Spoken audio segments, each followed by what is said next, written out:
Hello, people. I am here with two guys that I find very interested, and I was looking forward to doing this interview. It's nice to have some guys not my age, but near my age, because we actually have lives that we lived, and this is why I enjoy interviewing people like Tony SO-FLO and Nikki Blades. How you guys doing, man? Good, good, man. Thanks Good, for good, having good, us on. bro. Thank Now, you for let me having ask us you guys on. a quick. How long have you guys known each other? 20 plus years, something like Yeah, that, since the 80s. yeah. Since the '80s, our parents knew each other. I'm His like parents knew my parents. 8, 10 years younger than Yeah, Tony, but we've known each other for a long time. We've been good friends. He went to prison. Well, I think you kind of know the story that he went to prison. Well, So yeah, and that's what we'll get into because when you guys first came out, you were, especially Tony was busting my chops a little bit, and we went back and forth. And sometimes we seem like people were not on here just because of the things people say. most definitely. Uh, usually people on here are pretty good guys, when they get off here. yeah. Um, but we all make mistakes. We all have our past, and that's what I'm going to start with Tony. Tony, you have a very fascinating past because you seem like a very successful man now. And did you think? Why don't you explain what originally did you get arrested for? For 2 counts of robbery and an aggravated battery. But I got priors. I mean, I've had. Listen, I have escape.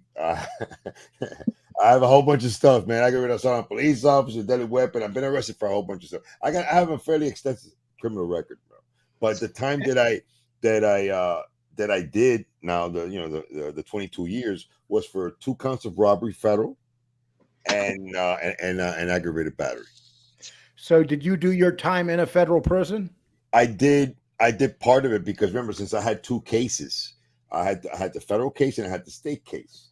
So and the sentences were consecutive to each other. You know what I mean? So that means that and I had to do my federal sentence first and then start my state one. You know what I mean? So I was Yeah. in both scenarios. And Nikki, have you had to do any time? Have you been pretty lucky and stayed No, out of that? no. The only time I've done was like a day or 2 days in jail. So, but I've been blessed. I don't want to say that Very. I'm a God believer. Like really, I believe in God, and listen, I don't condemn anybody or judge anybody. I don't curse at all. You'll never see that on none of my channels. None of that. I was deep in the dope game and hydroponics and stuff like that, and credit card fraud, and I mean, I did a lot of stuff. You know what I mean? But thank God I um, never got busted for that. You know what I mean? And Nikki, I'm sorry, Tony, when you were in prison, when you first went and you were looking at that sentence, how were you scared when you went inside the Hey, look, first I'm gonna time? tell. Hey, Lee, I'm gonna tell you something. When I, in the feds, when they sentence you, they don't say it in years; they say it in months. You know what I mean? Yes. And so on my sentencing date for just the federal the federal sentencing, the judge said 312 months. According to the law, I kind of gave it like I don't think this guy could give me more than maybe 12, 13 years. So when he said 312 months, you know, in that moment in time, I was like, yeah, he probably gave me like maybe like 12, 13 years. For real. I did, I didn't fully grasp that until I was they took me out of the courtroom and I'm walking toward the holding cell. And I said to myself, wait a second, man. 10 years is 120. This guy just gave me almost 3 times the amount. Because the initial sentence was 26 years in the feds. You know what I mean? I would have Yeah. and then start a 20-year sentence in the state right after that. You know what I mean? So, Were you were you using at the time when you went to jail to say it again. prison? Were you using? Were you a user? I mean, oh, drugs? Yeah. No, I would drink, smoke pot, cocaine. I would only do it maybe once every once in a while. I was never really. Yeah, I'm a hyperactive individual, man. Can you imagine me on cocaine, bro? Really, yeah, you know what I'm saying? So How, yeah, it how, And how about you, Nikki? Were you involved in the drug game where you were using and dealing? Yeah, And so I don't want to give away too much because obviously I want to do a lot of my stories on my channel, but I was sending dope, over the mail from California, 200 or 300 pounds every 2 days, and then and then after that I got into the grow game, which I was growing hydroponics. We had like 10 houses.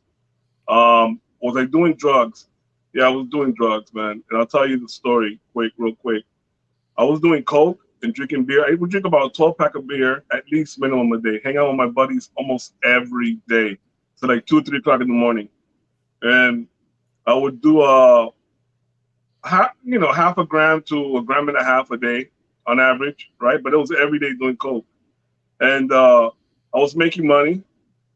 And one day I just felt like there's something missing, right, in my life. Like this is wrong. Like I'm selling dope and I'm making money and I'm fine, but I wasn't happy. Like there was something missing in my life. And I asked my ex-brother-in-law, hey, tell your pastor to come to my house. I want him to pray for me. He never came. Oh, he's too busy. So that day I just gave my life to Christ. And I said, you know what? If you're real, take it away from me. Like I was really serious about it. Like I tried him. So I said, if you're really real, take it away from me. And I'm telling you, Lee, as God is my witness, I stopped drinking and doing coke the next day, cold turkey. I got no withdrawals, none of that. I still kept on hanging out with my buddies. I still kept on, selling drugs. But eventually I told him, you know what, take it away from me. And he took all that away from me. You know what I mean? So, yeah. uh, and yeah, Nikki, what did you do when Tony got his sentence? I mean, did it make you think, or did you continue doing? No, man, I got the credit card fraud. And that's when I barely started. No, like a couple years later is when I really started getting into the game. And at that age, he's like 8, 10 years older than me. But at that age, I was a teenager, 14, 15 years old. And I was like, well, back then when he got busted, it was probably like 17 or something. But nah, at that age, when you're 18, 20 years old, you don't think about none of that, the consequences. I just got into the game and, got connected, real well connected. Not no mafia stuff and anything like that. No, I'm not. None of us are claiming that. I'm not claiming that. But I was in the game deep, and I was hydroponics. I was deep in that as well. And Tony, you were mentioning that you came from Cuba. How Yeah. did you get here from Cuba? Well, I think it wasn't a banana boat. I can guarantee you that, bro. It was we came here in 1970 on one of the last flights of that year. I think Right. And my parents were my parents were two gangsters, man, pretty much, man. We came here in the 1970s, when the cocaine situation was thumping. My father was started moving keys up north, stuff like that. We were into, as far as the criminal element here in South Florida, fairly much into it, bro. Very much into it. Like I said, my dad knew the parents of Willie Falcone. I met the dude. We sold our share of keys here in South Florida, now, Lee, one thing I want to mention that I believe it's very important. I'm never going to glamorize this kind of stuff. You know what I mean? Definitely not. What I'm trying to do, if I can, because of my story, stop somebody from doing crime, or stop somebody from even thinking about doing crime. You know what I mean? I think that my primary mission here is accomplished. Of course, I want my channel to grow and stuff like that. Of course, who doesn't? You know what I mean? But that is my primary mission. I am also a Christian. I accepted Jesus Christ as my personal Lord and Savior in 1994. I still say bad words, man. I'm not, I mean, they come out, man, on a fairly regular basis. You know what I mean? I don't believe in criminal activities anymore. I believe that you should focus. But I also do believe that criminals do have the qualities that are necessary to be a successful entrepreneur. I do believe that. You know what I mean? If and that's what I did when I got out. I actually focused that energy that I would do, to plan things out and take initiative on things and focus them for positive things. You know what I mean? And that's now these cars you have and stuff. You have some pretty nice cars you show. well, they're not all mine. They're not all mine, bro. You know what I mean? Right, but I mean, you do have some nice cars. Thank you, bro. Thank you. And so I was going to ask you is, when people look at that, they say, "Oh, this guy is from South Florida and he has these cars and stuff. How's he getting them?" Yeah, man. And so, is he still selling drugs, man? No, but no, bro. I fix computers. I do networking and stuff like that. A little bit of security, and I'm also involved in events. I help out with events with the audio visual situation, and so I'm I'm not rich or anything like that, but I'm all right, man. I'm all right, and I thank God for that. I came out of prison with $1 in my pocket. $1, yep, and you know what I'm saying. You have your brother steal your inheritance. Nikki Blades could tell you the story too. How the situation, how what my brother did. Actually got my dad with Alzheimer's and made him sign quick clean deed, transfer everything over. Took all the over $100,000 in jewelry. You see what I'm trying to say. So the house over to his name and stuff like that. And so I went through a lot, dude. I went through a lot, and I can never overemphasize, my faith, because I know that if it wasn't because of the fact that I accepted Jesus Christ as my personal Lord and Savior in 1994, after just a year after I had been incarcerated, I don't know if I would have made it, bro. And in regards to coming out with a sane mind, because let me tell you something, Lee. I'm pretty sure you know this. There's some cats that you talk to. They've done maybe just 5-10 years. You can't even have a normal conversation with them because of the fact that the incarceration has affected them, so adversely. You know what I mean? So and I thank God for that, bro. It's one of the things that. Now, when you got out, Tony, when you first got out, was Nikki around right away? Were you guys hooked up and? Oh wow! Can I tell them that story? Yeah, if you want to tell them that story, bro, go ahead, bro. If you want to keep it for our channel, nah, just kidding. Go ahead. So I was talking to another friend of ours that I'm an ex-hacker, and when I was hacking into systems and all that, I hacked the party line, and he was there, and I saw, but his parents ended up knowing my parents. I didn't know that, but long story. I was talking about him, saying, I wonder where he's at. I wonder if he's out of jail yet. Me and my buddy are talking. Next week or a week after, 2 weeks after, I get a message. I have another successful channel. We shut that channel down because my buddy started doing other stuff behind the scenes and he didn't want to do it no more. We had a podcast. Successful. I mean, that was the best channel I had. And he comments. He says, "Hey, what's up?" And that's how we reunited again through the YouTube. You haven't to find me through YouTube, and that's pretty much it. Did you guys go out and hit the streets and hang no, out? No criminal activities. No. I mean, did you guys just hang out and get together and? Yeah, I have a lot of things. He does. He has a lot of stuff. I have. Listen, my full-time job is YouTube, and when I told you this channel here, we shut it down because I have businesses. Because everything I have the Corvette, the Mercedes, the BMW, the trucks, all that stuff. Yeah, I got them, but it's all because of YouTube, and and it's businesses. You actually got all those cars because of YouTube. Listen, I promise you to God that everything I have on YouTube. We have. That's what I'm saying. When I don't really want to mention, but when FBS talks all this nonsense, it's he has no idea what YouTube does. YouTube is your gateway to everything. You know what I'm saying? And because of YouTube, I have other businesses now, and they're doing great. So, and that's the reason I had the Nikki channel. It's successful.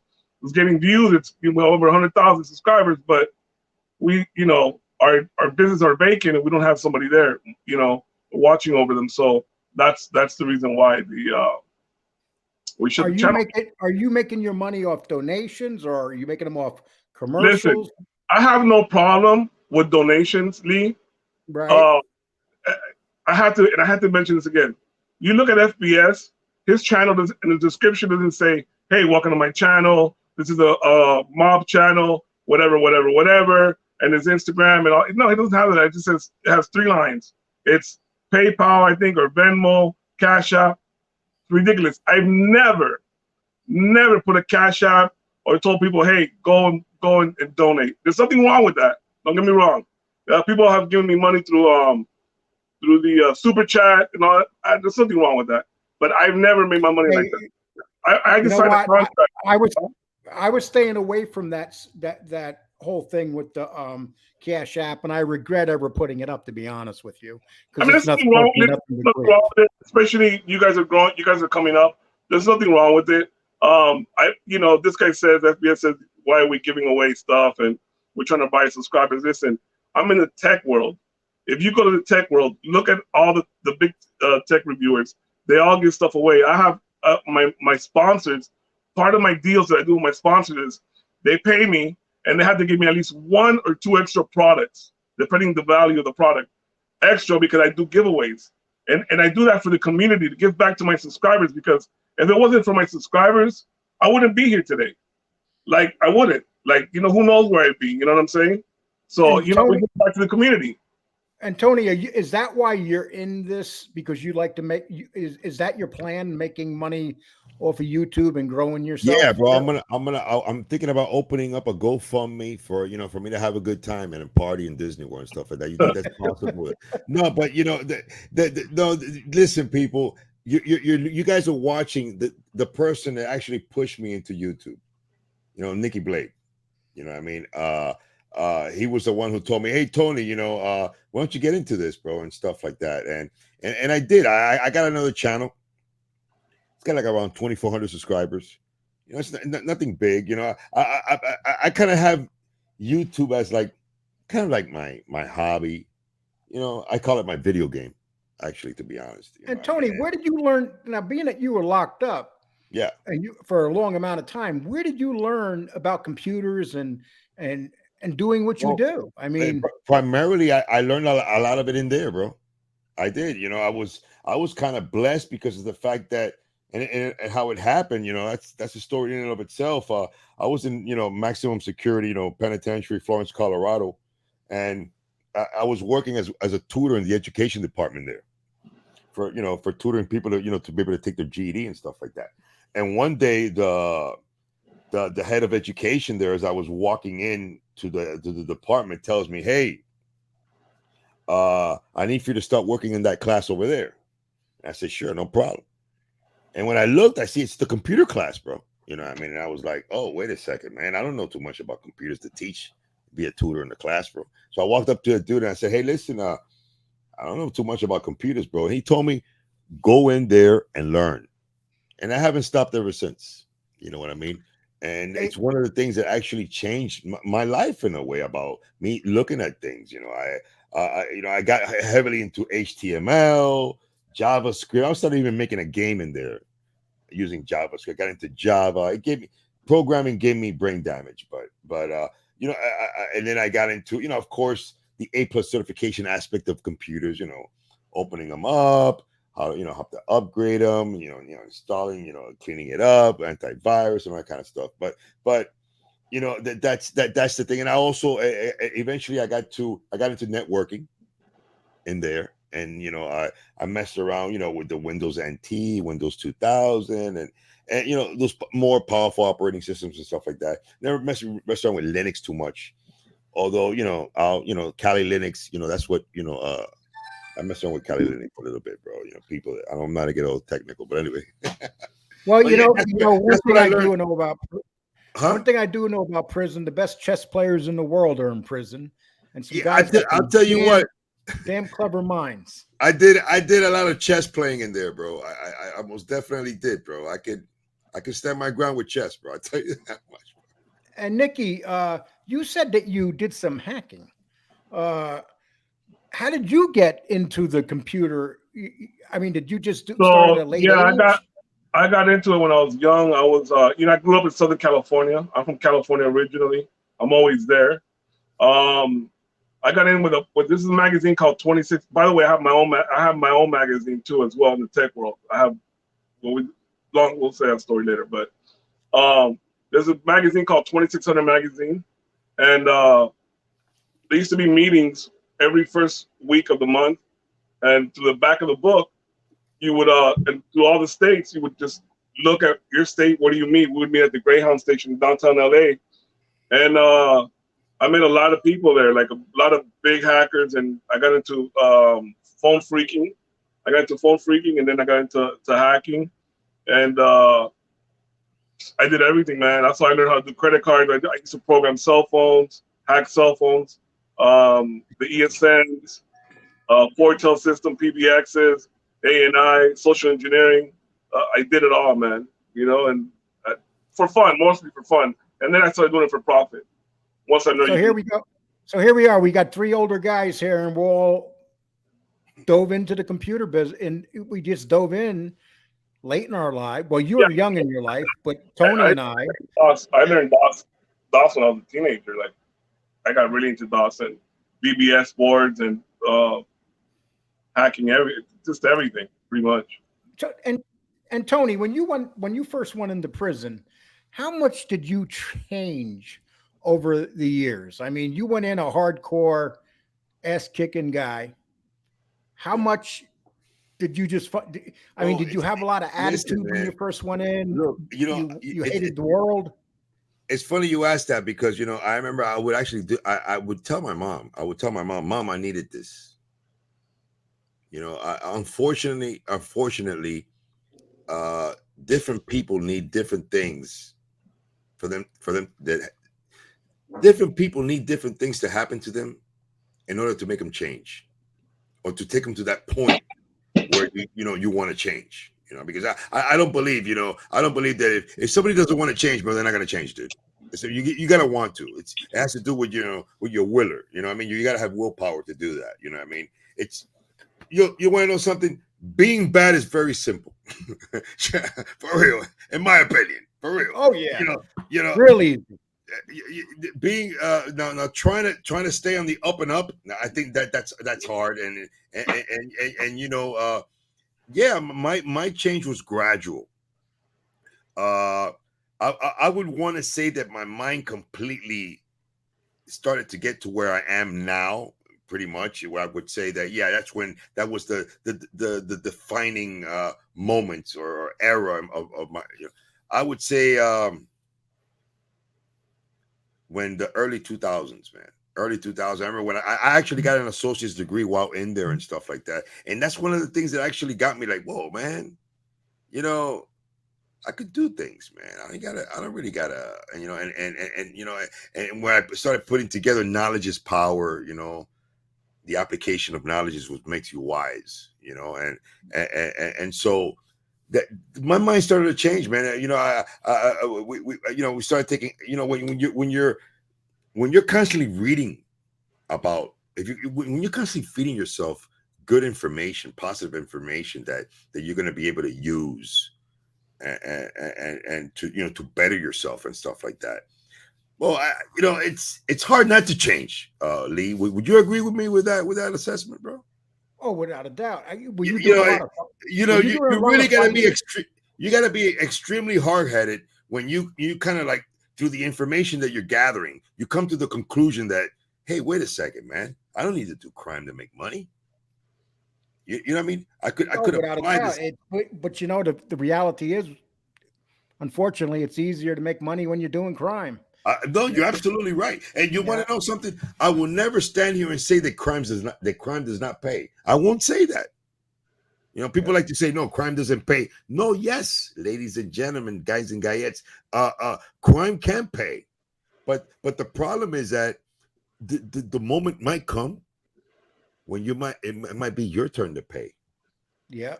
You understand what I'm saying? And like I always tell people, in my channel and stuff like that, I tell them, hey man, listen, if you're into the crime situation right now, it's only a matter of time. If you continue, that you're either going to get caught or somebody's going to snitch on you, and you're going to find yourself, in a situation. Depending on Nikki, would you agree with that? Yeah, 100%, definitely, yeah. Now, I'm trying to be gentle the way I ask you this question. When, as soon as you changed your life, as soon as you gave your life to God, is that when you just started being honest, or did you have a battle with yourself where you were still doing the devious things? So And the Bible says Paul as one of the Paul's one of the worst, right? And I mean, I think I was one of those as well. It wasn't. I'm not going to tell you. The next day, I was a great person, and I'm still not great. We fall short, right? So I'm far from that. I'm far from perfect, and you know, but it's everyday struggle, I guess, right? yeah, Um, you say something, you cut somebody off, tell them off, and say, "What am I doing?" You know, or whatever. Yeah. So yeah, no, I didn't. It changed, right? But it wasn't an overnight thing. You know, I'm still working on that. You know, like for example, I shouldn't even be bashing you or FBS, but it's just it boils my blood. That's the flesh in me, right? it's easy That here. yeah, It's easy. yeah. That I want to attack, especially when you hear stuff like this guy. He's just so lost that and so clueless that I have to say something. So I promised myself, look, after this video, no more. So it's a struggle, of course, because if it wasn't, I wouldn't have done those videos. I guess you know what I mean. Well, the hardest thing I find on YouTube is when people describe you as a certain individual, and you know in your heart you're not that human that they're describing, Yeah, of course. Yeah, definitely. and Yeah, it bothers you. And uh, that's the toughest thing for all of us when once we get involved in this. And then we're on top of that, we're in the mafia genre, and you have some strange people in these chat rooms, and they provoke stuff. I'll see people go into FBS's chat and say Lee said this, Lee said that, and I'm like, I never said that. And then right away, people jump on it. They don't investigate yeah, it. definitely. Yeah, They of course. they just yeah. Now I'm going to ask you guys. I'm going to get in. If I go too far, just stop me right where I'm saying what I'm saying, because I'm going to discuss family. Now, how important is it the people around you that have they been a huge part in? And Tony, you could start it off because you have introduced this beautiful Italian family. Um, is that how important were these people in your life when they came in? I mean, did it really help things make things easier for you? Oh, big time, bro. Big time. When I was incarcerated, I lost the two most wonderful people in my life. I mean, my mom and dad. That Right. even though that they were like I call them gangsters, but they never wanted the criminal life for me, man. They will always push me into education and stuff like that, always continuously. On several occasions I almost joined the military. you know uh so but yeah, family has always been very important to me. I consider family sacred. And I'm blessed because like right now, look, I lost a great mom, but I've just acquired I'm acquiring a new one, with my mother-in-law, I mean, who's an awesome person. If there's anyone that I could say that I've met and that could, how it is. You always think your mom is the greatest thing in the world. You know what I mean? They could compete with my mom, and what I mean, it would have to be this lady. In my opinion, I'm not just saying that. And how were they when they found out about your past and you want to say go out with their daughter? Were they hesitant about it? They wanted to kill me. Actually, they wanted to send a hit squad at me, but no, no, no, no, yeah, but you know how it is. You can't hold that against. But come on, man. You got to win them over. You got to Yeah, win them for over real. and It was, prove yourself. yeah, you have to, bro. And I'm a charismatic type of guy. What can I say? You know what I'm talking about, Lee. But anyway, Yeah. the thing about it is that I demonstrated I demonstrated my character, bro. Pretty much, And I'll uh, bet you 25, 30 years ago, you never would have thought you could say something like that. no, no, man, absolutely And, not.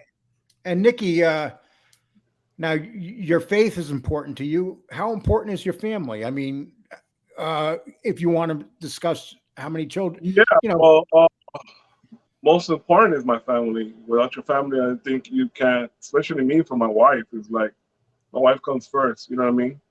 She's been my backup, regardless, doing good or bad. She's always had my back. So, I was raised like that with my grandfather. He's a Christian, and always had the family together every year for Christmas and Thanksgiving. So it's important for me as well, you know, to follow that tradition. So most definitely, family's everything. Now, you guys the other day were flashing some big amounts of cash on your channels. I'd like to ask you a question. Do you just go out and bust your ass to earn that? Why do you guys have that much actual cash in your hand? Who wants to answer first? Who you asking me? Nikki, you can start with it, Nikki, and then we'll go over, to Tony. Yeah, Nikki, you're the one who flashed the most, Miro. Maybe you should start with it. Did I? Did I? Yes. So with the way the economy is, if you could flash more than $100 bill, you're doing well.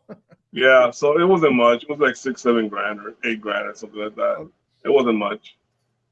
Now, do you just like to have that cash on you, or is that like? I'll tell you, Lee. I always had a stack of cash, even if it was 10s or 20s, since whenever, or hundreds, whatever. And I would lose it all the time. Always lose $200-300. My wife would get pissed off at me. Start using your credit card. So I'm like, damn, I hate using my credit card. But now with the phone and Apple Pay or Samsung Pay or your watch, I'm starting to use that now, And no, I usually just carry, I don't know, $300, $400, $500 on me or something like that. $200 to $500, something like that. And just for emergencies, I usually use my card, but I like to have cash just in case. You never know, you know what I mean? But no, I don't carry a wad, $1,000 or $2,000. Never, I never do that. I used to back in the day. How about you, Tony? No, me either, bro. I pretty much carry on the same $300-400, man, maximum, unless I'm gonna go. But you want to know something? I like to have money accessible because that's why I said that. Here's the thing, Lee. Remember, I come from a different era, even though credit cards were around back then. But they weren't so as prevalent as they are now. They weren't people having. I think credit problems nowadays are here with a vengeance compared to how it was back then, bro. In the 80s and early 90s. I like to. It's the truth. I like to have cash, at hand, easy, not on me. Like 3, 4, 5. The maximum I had on me if I'm going to go buy a big ticket item or something, I'm going to spend $1,000 and something at the store or something like that. I like to go with cash because you actually see your money go away, bro. Nowadays with plastic, dude, for real. You go crazy with the plastic, bro. And I'm not talking about credit cards. I'm talking about even a debit card. Yeah. You can go overboard, but once you see that physical money leaving you, you kind of like think twice. Would you agree with that, Lee? Oh, without a doubt. I'm a very cheap guy, and I've always been that way. And I am cheap because when I was young, I didn't have much of anything. I'm not rich, but I have a little something. And I'm probably not like you guys. But one of the reasons I wanted to have you guys on here is because I love the stories about guys that, especially you, Tony. I mean, here you are, you're sitting in prison. The one thing that happens in prison is at least your credit score doesn't go down. No. So when you get out, you have this opportunity because your credit score, it's like, here we are, modern time. I can get my credit score up real easy to 700-800 points. And isn't it all about credit when you really think about it? Yeah, bro. Credit is very important, bro. You got to have good credit here, dude. Because even with a lot of money and you ain't got good credit, bro, you'll be surprised how limited you can be. And you know what? I was trying to say something good. I do carry a lot of cash when I go to the casino because I'm a professional poker player and I play a lot of tournaments. So I do carry a lot of cash when I do that. And that's mostly why I have kind of like 6, 7, 8 That grand. explains everything. If you're a professional gambler, you got cash. No, I'm not I'm a professional poker player. I don't go gamble machines, and I play peer tournaments, and that's one of the reasons. I mean, besides that, yeah, it's just $300-400, if When's the that. last time you were in a tournament? 2 days ago. How did you do? All right, I won like that wasn't much. I won like $1,200. Something like that. I didn't. I placed. That means you made the money. Well, anything Before in the that, positive when you anything in the positive when you play poker is a win. yeah, I want to see. I win tournaments all the time, and I also lose, of course. But Now, Tony, do you gamble at all? No, bro. I'll play the lotto, dude, because I have a feeling one of us is gonna win it, bro. Right here, one of us three is gonna win it, bro. So please play the lotto. And remember, I don't play the lotto. I don't play the lotto. Win, bro. We're gonna make a deal here right now between all three of us, man. We listen, man. One of us is gonna win the lotto. If Lee wins it, we'll never see him again. He'll shut his channel down. That's it. It's over. You know something? If I actually won something like that, I would get myself a beautiful studio and put all my anything you do in life. You need money to do it better, and people. But might you know say, what, Lee? You know what, Lee? You said you put your money into a studio, right? I would love to. Yeah. I bet you have room. I don't know how big your house is or apartment is, but I got a very big two-bedroom. Listen, you don't need much to make your studio, one of your rooms look like a top-notch studio. Yeah. I help. You can ask Tony SO-FLO. If you look at my other channel, the Touchstone Architect Trends, you'll see my studio. Now I'm going into another studio, so now that's why you see me in this one. It's a temporary one, and you see me in another one. That's another YouTuber that I borrow his studio. But my original studio is the one that you've seen well, you probably haven't seen it yet in the Touchstone Architect Trends. But if you need help with that, I'll help you, man. Not an issue. I can guide you with. You can do it with very cheap. Trust me. I'm taking my master bedroom. Actually, I'm getting rid of my king size bed, and I'm putting a living room set in here, and I'm turning it into a studio because it's a big room, and that's what I'm in the middle of doing right now. I'll help you out, man. I'll give you pointers. No problem. If you want it. And the toughest thing is being able to afford the electronics. I mean, let's face it. Well, listen, lighting is everything. Yes. I got poor lighting here, but I can guide you to buy cheap light. Where to buy cheap lights at? It'll cost you maybe $100-some. You can get away with it till you make more money and you grow. You know what I mean? Well, I was going to buy a new computer, but then my dog got sick, and unfortunately, with dogs, it costs a lot of money. Yeah, and listen, that's another thing, Lee. Like, after this guy FBS did a video on me, I could have retaliated the next day or the same day. I can't do that. If you see my videos, it's not a video. I just start talking and shut it off and just upload it. Mine requires editing, and my videos, my tech videos, normally it takes me anywhere from 4 to 6, 7 hours to edit one 5-minute video. It takes time. It's not Now, Tony, are you familiar with the editing and stuff? Do you do editing? Yeah, I do my editing, bro. I do my own editing, and it can be tedious, bro. Especially when you're, and sometimes you think about the times, bro, that you do something and you screw up, man, and then you got to start all over again, man. Oh man, that's terrible. Touchdown could tell you. I mean, yeah.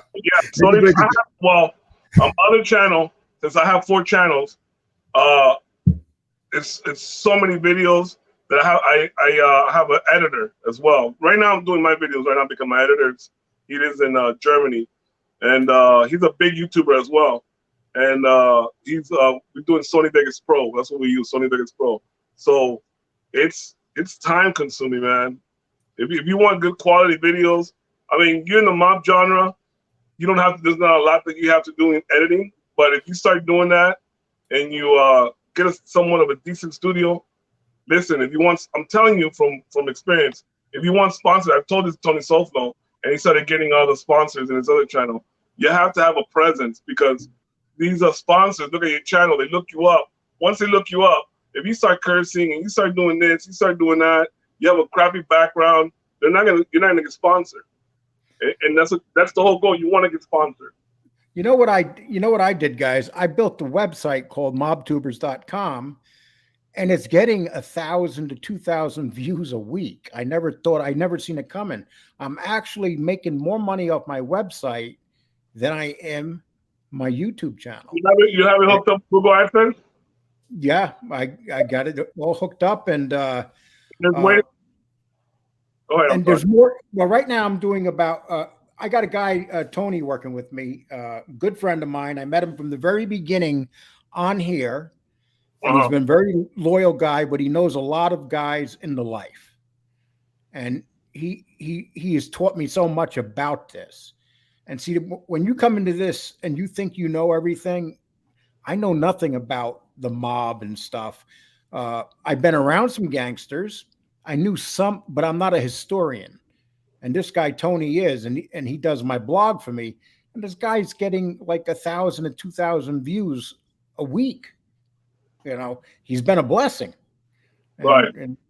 And I would tell anybody, a matter of fact, when I started my website, what's his name was making fun of it. FBS was saying, "Oh, a website, they're out of business. We don't do those no more." Just mocking me. It's so wrong. That's when you generate. Listen, from there, you put ads. From there, I'll tell you off. Not here, but there's so many ways of making money on your website. It's not even funny. Yeah. It's funny. And I'm blessed. I mean, how many people could say I put up a website and I get almost 10,000 views a month? Not many. That's a lot of views. Yeah. And that's just writing blogs. Now, Tony, are you looking in getting involved in websites and stuff like that? Yeah, eventually. Yeah, eventually do. Yeah, eventually. As a matter of fact, that's one of my next one of the next targets that I'm gonna. Yeah, I also want to open up an Instagram, open up a Facebook page. Yeah, I'm gonna do all that, bro. I'm gonna do all that. But you know, like I told you before, man, I don't have all the time in the world, man. You know, I really don't. I wish, for real, I wish that I had, you know, that I have all the time that that I believe I would want to put into this for it to, you know, really help it grow. You know what I mean? But you know, I don't. You know, I'm on call. You know what I mean? And sometimes Right. events pop up. You know what I mean? And you know, that's how it is. You know, if my boss gets some contracts for events and stuff like that, or somebody needs, you know, their laptop, and I got to go pick up their laptop, or somebody's router's acting up, their Wi-Fi. You know what I mean? So, you know, I just don't have the time. Look, I had a few days. I don't have nothing on schedule. Maybe like Thursday, Friday, maybe. You know, so I do have some time now. But you know how it is. You know how it is with time, Lee. You know, things keep popping up. Even when you don't have the time, things pop up. Time's more valuable than cash. You know, it really is. I'm going to ask you another question, Tony. Was your son a casualty of your life? Bro, see, I would take part of the blame. I can't take full blame responsibility because he does have a mother. Right. And you know, so of course I will take part of the blame. But, you know, because remember, you know, people like to say, they'll accuse the father who got incarcerated. Oh, now you know, like some people might even try to accuse my parents of me coming out the way that I did. And no, because there's a lot of people that their parents were both involved in criminal activities, and they did not, and they were not they're not turning to be criminals in any type of shape or form. But and also we also got to take into consideration in regards to, see, I was away from my son for 22 years. His mother was there, you know, and we do know of instances that one parent can raise a child the right way. You see what I'm saying? But yes, I would definitely take part responsibility. When did he go? When did he go into prison where he got that sentence he got?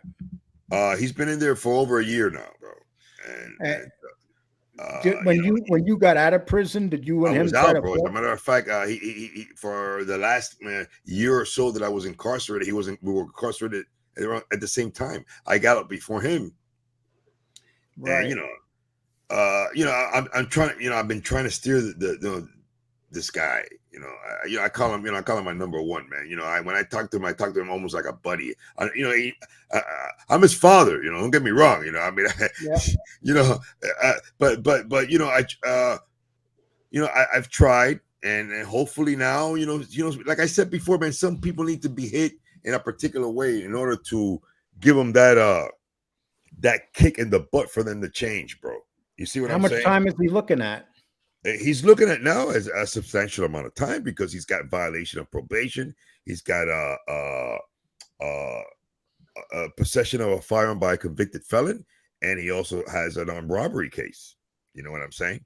And we're looking at a substantial amount of time there, and this is not his first time around. You know what I mean? So he does have and he's hooked priors. up with. And he's hooked up with a gang, I take it. Yes, and he's a good kid, bright man. Well, he's my son. What can I say? Good looking and stuff like that. But the thing about it is that I just hope, man, he changes this time around, bro. And I really do hope and pray, bro, that he doesn't have to go through what I went through. Well, hopefully he could look at what his father did, despite the fact that he did a huge amount of time. Yeah, bro. Nikki, I was going to ask you, what do you think? Do you see when people make mistakes? Do you say, "Look, I'm not going to do this. I'm going to," I mean, do you have children that can wind up in the same position? Yeah, I mean, look, I started having kids when I was like 15, 16. So I got a couple kids that more than that are 20 years old, 22 years old. So my son got in trouble, big time trouble. We did some time, and all you can do is try to be a mentor, and preach the gospel. That's the way I know people are gonna laugh and say this Bible thump or whatever. It is what it is, I have no problem with that. Preach the gospel. I think the only way anybody can change is through God and God alone. Period.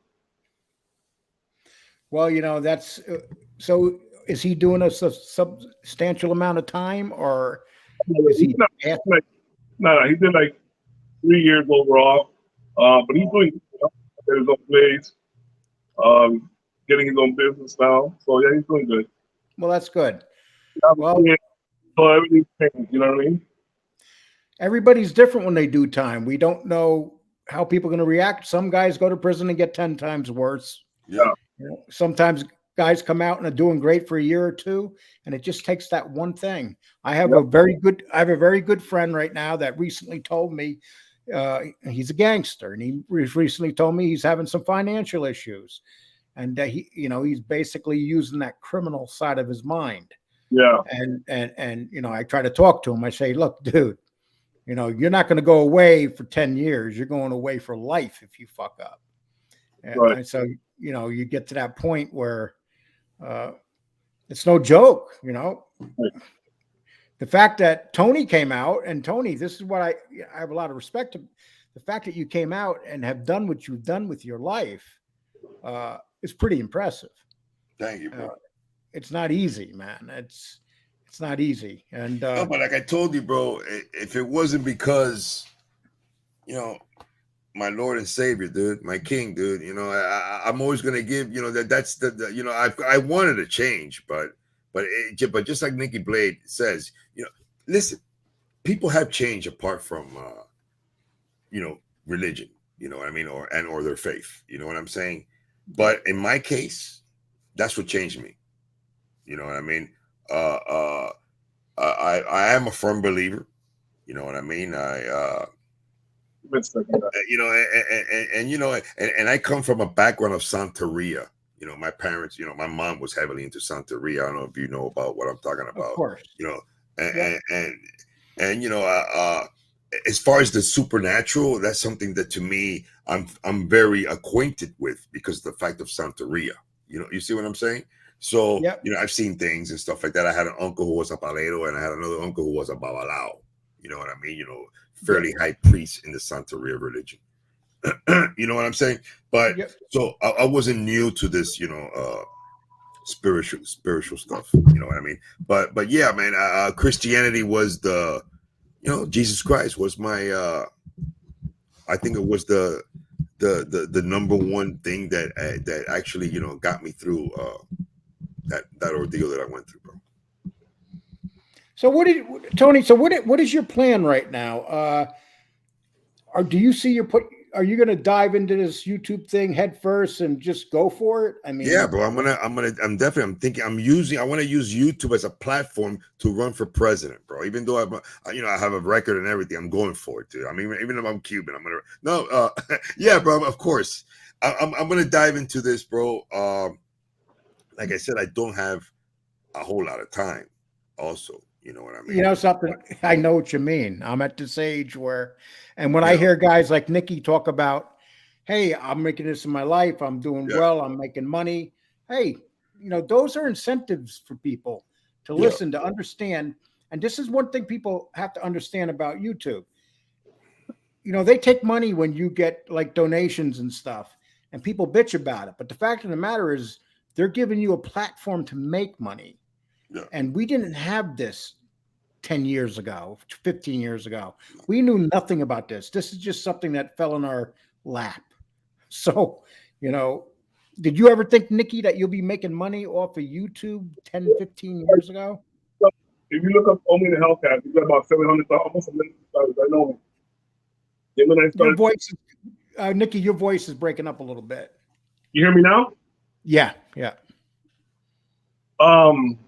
No, I started with not bashing. It was somebody. It was a favorite YouTuber that I had, Ray-Bans and Fedora. I passed him up, and another YouTuber. We became friends, and somebody was bashing him. So I did a video with my phone, like defending him. Like I was like, you know, hey, that's wrong. You know, it's the tech world, and I don't know why I did it, but I never thought I was going to be a YouTuber. And I did another video, and my kid was laughing at me, saying, "Oh, the YouTuber now." Now they're not laughing anymore.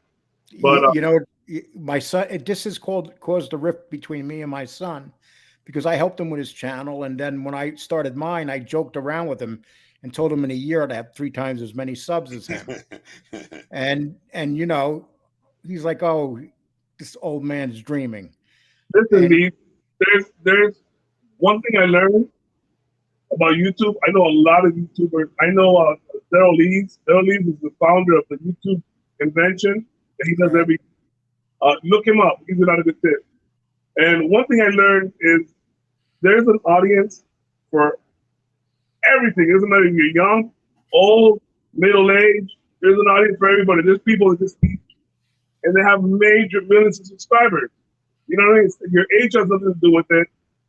You know, it all has to do I believe how you carry yourself, what type of content you do, and always try to improve your content. And number one key to YouTube, the number one key besides your thumbnails, your quality, your audio, the number one thing is consistency. If you're not consistent, you can just forget about YouTube. You have to three videos a week minimum if you want to make it on YouTube. If you make it, 3 videos minimum a week. And you know, it's funny, like you look at Jake and Logan Paul, their parents have channels with 500,000, 1 million subscribers. Their parents, because of what their children did, are doing well. These guys, some of these guys are crazy. I'm gonna tell you about Logan Paul. I don't know Logan Paul personally, but my cousin in Vegas, his best friend is Jose Canseco. You know who Jose Canseco is? Yep. Well, when I go down there, we hang out and stuff, and play poker, and he's a big time golfer. His daughter was Logan Paul's girlfriend. Is it with Logan? Which is the other one? There's 2 Pauls, right? Jake. Yep, Logan and Jake. Right? And the guy was off crazy, just crazy. Like, so you have to be careful. You know, not everything is good for you. You can become a YouTuber, blow up. You can ask Tony SO-FLO. I get ask for autographs all the time, pictures all the time. I love it. I love it in the sense because I have, in the tech world, it's like I feel that I'm helping people out. They can recognize me for that. It's freaking awesome. You know what I mean? But you can't let it get to your head as well. You know, you have to be very careful. It's a thin line between that, you know? And Tony, what are you going to do when the paparazzi start waiting outside your house? He is a part. I'm gonna have a blast, dude. I'm gonna have a blast because I think that I think that you know how people, I see these dudes, man, that they're famous. Lee, did any of you agree with me? And they got these paparazzis, man. They don't leave them alone, man, and they get so upset, bro. Me, I would have a blast with them. I would just make it a mission to make it real hard for them, bro. You know what I mean? I'll walk it through a mall through here and then come out the other way over there, have a car waiting for me over there. I'll play so much mind games with them, Papa. I'll have a blast. A wild dude. He's the type of guy that drives by my house and he wants to race Corvettes. Nikki, your audio isn't coming in too good.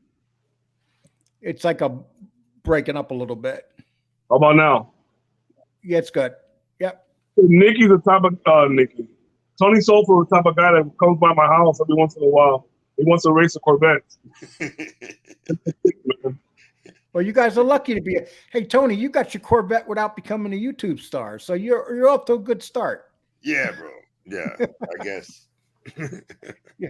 Well, listen, guys. I like to keep the videos down about an hour, the interview. So I'm going to ask you this, Tony. Finishing off this, what do you want to tell people right now that are interested in your show as your show grows? What are your plans? What are you going to be offering? And what are your plans? Why should they stay around and like your show? Listen, here's a situation. I believe that in this genre, well, me and Nikki Blade, I would have to agree. That's why we decided to get into this genre. I'm not trying to say that in order to be a good contender here, let's for lack of a better term, in this genre, you don't have to have been involved in criminal activities to make it here. Of course not. You know what I mean? But I believe that we are bringing something to the table here into this genre, the mob genre, not mob tube. I'm sorry, I beg to differ. With mob tube, I'm going to call it the mob genre. It is the mob genre. Yeah, and so we're bringing something to the table because we were about that life. You know what I mean? I've met a substantial amount of criminals. You know what I mean? From Willie Falcone, to the guy who did the shooting when Clinton was the president in the White House. You know what I mean? So we do, and I do know a lot of people that I'm going to be interviewing. I got a few surprises, and look at that. My first interview was an individual that I was with at Florence, Colorado Maximum Security Penitentiary. You know what I mean? And we spoke about that. I don't know if Lee saw that video. Lee, if you haven't seen that video, you should watch it, but it's awesome. I haven't seen it now. That interview. But anyway, that is what we're going to be bringing to the table here. And let's see where it goes. It's going to be fun. And Nikki, tell us something about what your plans are and what you're looking to do. So I'll be having some great stories. I have a buddy of mine that I grew up in Southern California. That he was part of the big thing happened years ago with somebody in the Navy. Killing people in the Navy. My buddy's giving a poll for him. That's just one story. It comes out on the Discovery Channel this month. This month. I'm gonna have him on here before it goes on TV. He's like one of my best friends. Also, let's just say the biggest drug dealer, cocaine dealer ever in the world. You know who that is, Lee? No. Who if you had to guess, SO-FLO, who would that be? The biggest Colombian cocaine dealer in the world. Oh, it have to be. Oh, I was a little kid.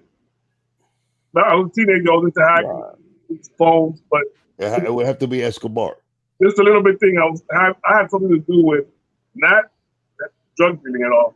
But when he was killing people, it was somebody that he was killing that I was hooking up phones for.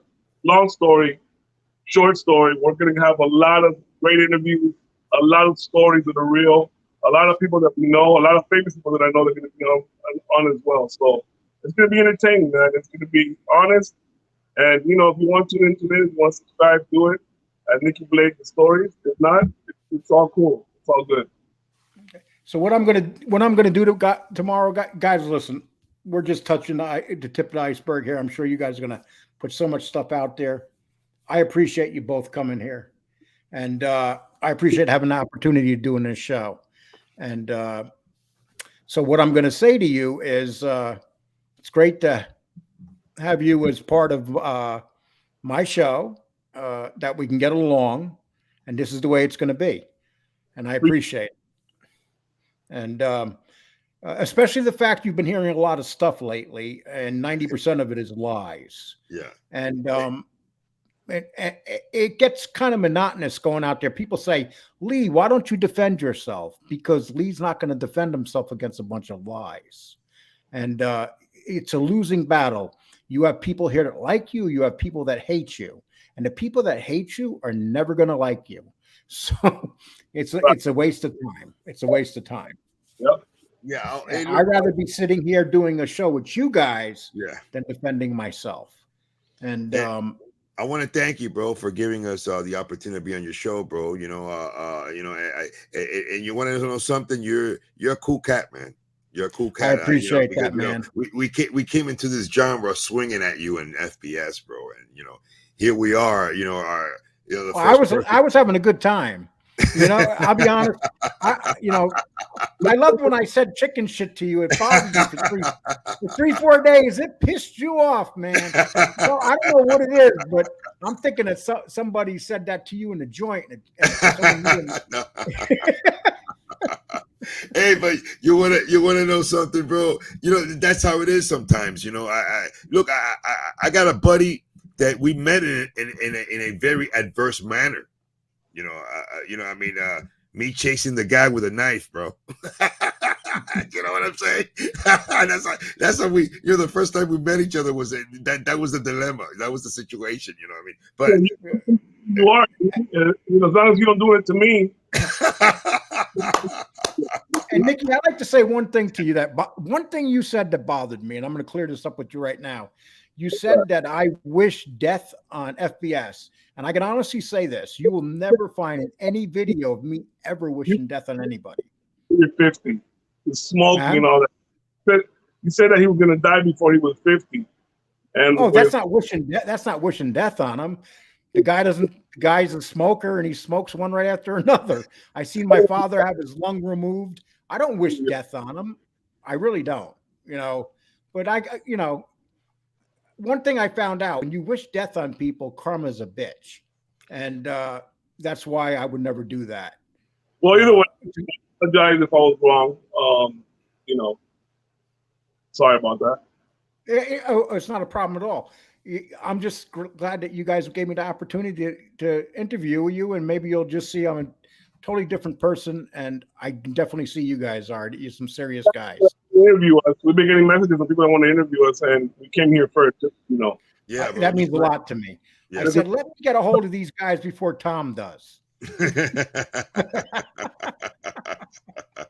Because I've been watching Tom in the chat room. I said Tom wants them for an interview. Tom's a cool cat, bro. We work as a community, anyways, guys. Help each other out. That's the way to grow. Helping each other out, giving each other shout outs. That's it, Exactly. Well, guys, listen, I'm going to end this. And if you want to stay right here in the back room, let me end this right now. Everybody, thank you very much. I hope you liked this interview. And many more to come. I got some big interviews this week. Friday, a very big interview. I'll be dropping, but I'm not going to mention who until Friday. But take care, people.